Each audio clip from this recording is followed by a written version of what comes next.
नमस्कार, मी वैद्य राजश्री कुलकर्णी नाशिकच्या आयुषी आयुर्वेदिक हॉस्पिटल आणि रिसर्च सेंटरमधून तुम्हा सर्वांचं स्वागत करते। पावसाळ्यात काय खावं आणि काय खाऊ नये याची आपण माहिती बघतोय।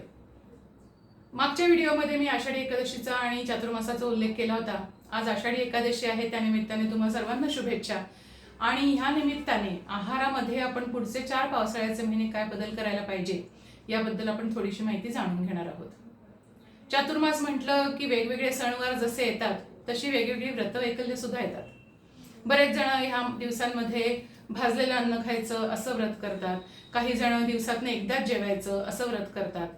हल्लीच्या जमान्यामध्ये हे प्रकार जरी आपल्याला कमी बघायला मिळत असले तरी आपल्या आजी आजोबांच्या काळामध्ये मात्र आपण हे सगळं बघितलेलं आहे, ऐकलेलं आहे। आणि ते किती शास्त्रीय आहे याचं महत्त्व आपण थोडंसं विसरलोय की काय असं हल्ली वाटायला लागलेलं आहे।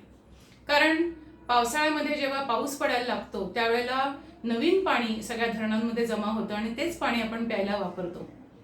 आयुर्वेदाच्या नुसार हे पाणी अम्लविपाकी असतं आणि पचायला जड असतं।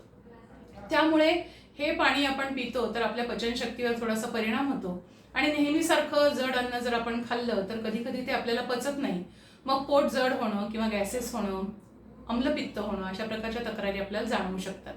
आणि म्हणून ही वेगवेगळी व्रतवैकल्य आपल्याकडे सांगितलेली आहेत।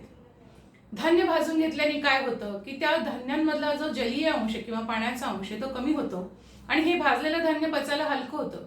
आणि म्हणून अशा धान्याचा किंवा अशा तांदळाचा भात खाणं, अशी वेगवेगळी धान्य एकत्र करून त्याची भाजणी करून त्याचं थालीपीठ करून खाणं, अशा प्रकारचे जे काही प्रकार आपण बनवतो खाण्यात ते ह्या वेळेस करणं हे शास्त्रीय आहे। तसंच या दिवसांच्या दरम्यानमध्ये काही जण एकदाच रात्री किंवा दुपारी जेवण करतात। त्याचा मागचा उद्देश देखील हाच आहे की पचनशक्तीवर अतिरिक्त ताण पडू नये आणि जे काही आपण आहार घेणार आहोत तो चांगल्या पद्धतीने आपल्याला पचावा म्हणून एकदाच खाणं असं त्याला शास्त्रीय आधार देऊन आपल्याकडे म्हटलं जातं। सगळ्यांना हे अशा प्रकारची व्रतवैकल्य करणं शक्य नाही, हे आपल्याला सध्याच्या आपल्या धकाधकीच्या जीवनामध्ये मान्यच आहे।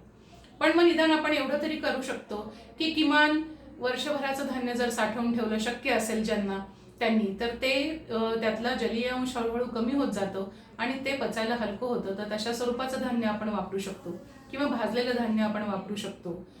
पचायला हलके असणारे पदार्थ जे आहेत त्यांचा आपण आहारामध्ये समावेश करू शकतो। गोड पदार्थ, तळलेले पदार्थ हे जर टाळले, मसालेदार चमचमीत असे पदार्थ नाही खाल्ले तर आपल्या पचनशक्तीला आपण एक प्रकारे मदत करू शकतो। असे थोडेसे जरी बदल केले तरी आपल्याला पावसाळा हा आरोग्यपूर्ण घालवता येईल। धन्यवाद।